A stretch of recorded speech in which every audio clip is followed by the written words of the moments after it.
What's up, everybody? I hope you're ready for another Man Without Fear Monday, because today we are going to be talking about the 1998 run of Ed Brubaker, Michael Lark, and it is The Devil in Cell Block D. We're only going to be talking part one today. Why? Well, you'll find out in just a moment. Make sure to like, subscribe, share, follow anywhere you get Nerd Initiative content. And don't forget to miss out Man Without Fear Monday every single Mondays. Let's get it.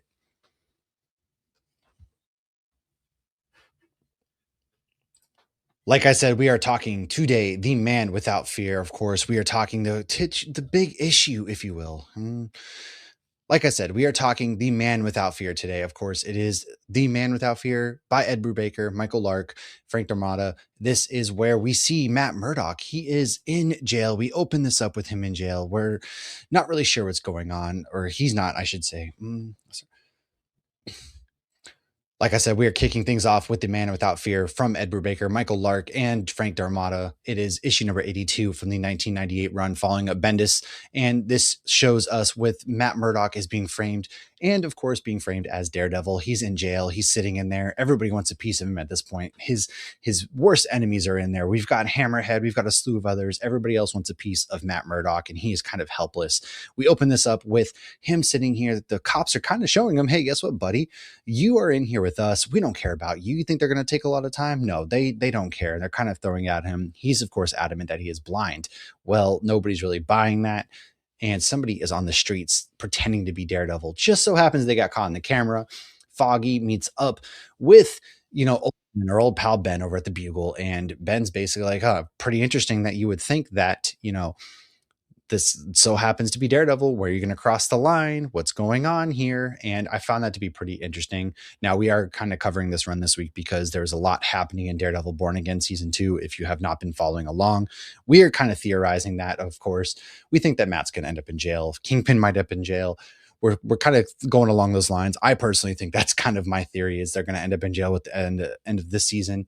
And that's going to take us to some pretty fun places. Hopefully, maybe brings Elektra back in. Who knows? They are bringing Finn Jones back in because, spoiler alert, if you've never read this run, it is the immortal Iron Fist who is pretending to be Daredevil on them streets to kind of get Matt free from prison, which we'll have to wait for that and see where it is. But as we kind of go through this issue, this is unfortunately where everybody wants a piece. He's getting released to Gen Pop, to which, to Foggy's dismay, of course, Foggy's on the case. Dakota North is on the case. They have a new person there, Becky, who's helping them out, but Foggy is trying his best to be there for Matt, and nobody really knows what's going on. But Foggy, we know Foggy knows who Matt is at this point. But Dakota North and him are going to get up and they're going to go pay Matt a visit. They had to pull some strings, so they do eventually get to pay Matt a nice little visit in jail, to which they are trying their best. Matt's going to be out in Gen Pop, and that leads him, as Matt is heading back.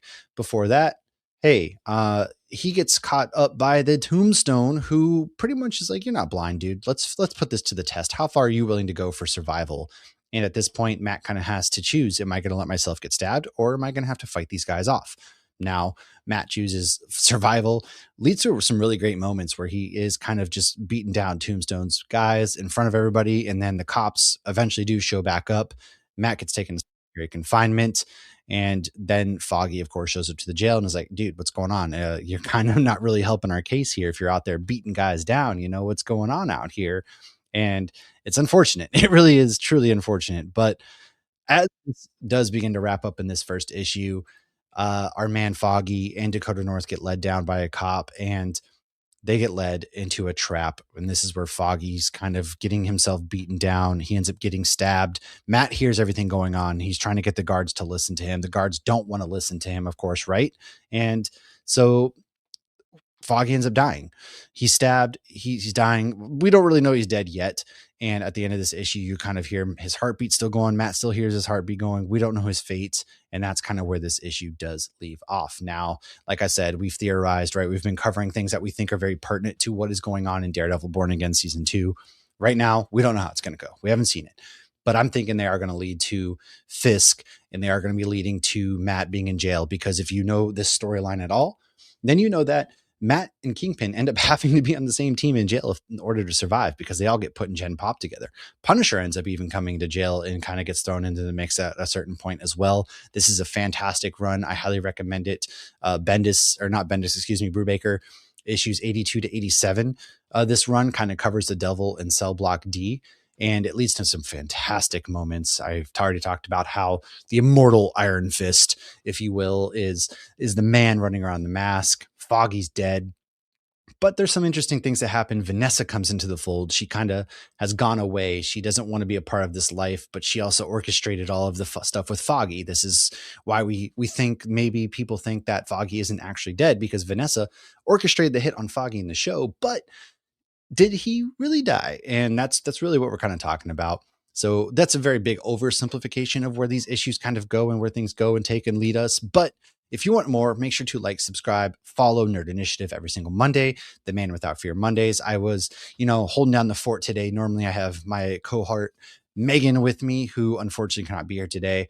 If you like this, we got a whole playlist. If you're into The Boys right now, phrasing, if you like the show The Boys, the final season is going on. Myself and Lauren are covering the post shows there. And then there's a whole Saturday for The Boys playlist. But we also have been covering Daredevil Born Again Season 2 on the post show. We got a lot of content for you. Make sure you follow us here, right here, Nerd Initiative. All you got to do, subscribe, and we'll see you next time.